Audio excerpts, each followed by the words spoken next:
फुसफुसाते साए।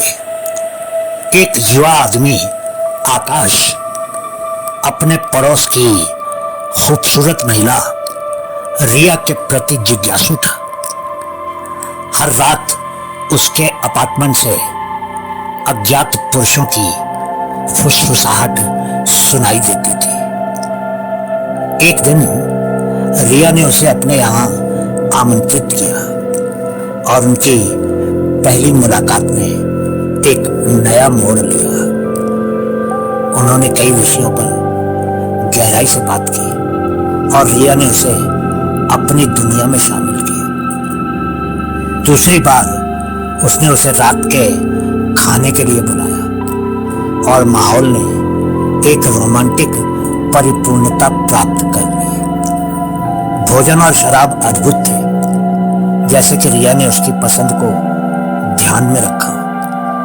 उस रात रिया ने बताया कि वह इस अपार्टमेंट में 10 साल से रह रही थी और अब उसकी उम्र 30 वर्ष थी।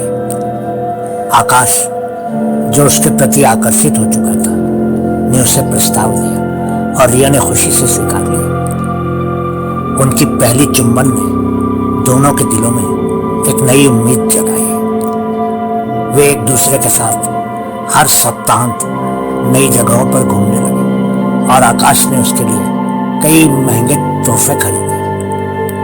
वो पिछले साल ही शहर में आया था, लेकिन उसने अपनी मेहनत से हर महीने $80,000 कमाने में सफलता पाई थी। अब उसने एक बंगला खरीदने की योजना बना ली थी, जो उनके प्यार के लिए एक नया आशियाना बन सके। उसने रिया को बताया कि उसके बैंक खाते में $1 मिलियन है और वो अपनी खुशियों को बढ़ाने के लिए तैयार था। एक शाम उसने रिया से पूछा, मैंने तुम्हारे अपार्टमेंट से पुरुषों की आवाजें सुनी, लेकिन अब क्यों नहीं सुनता? रिया ने रहस्यमय मुस्कान के साथ कहा, कल से उन आवाजों में एक और आवाज जुड़ जाएगी। अगली सुबह आकाश की कोई खबर नहीं थी, लेकिन रिया के अपार्टमेंट में उसके पैसे मौजूद थे।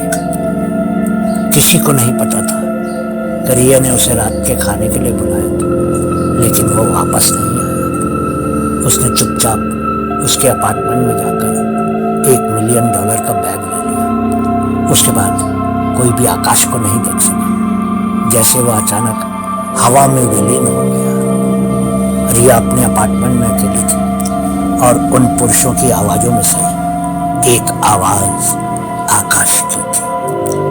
अब वह अगले किराएदार का इंतजार कर रही थी, अपनी दुष्ट योजना को फिर से दोहराने के लिए। बहुत बहुत शुक्रिया।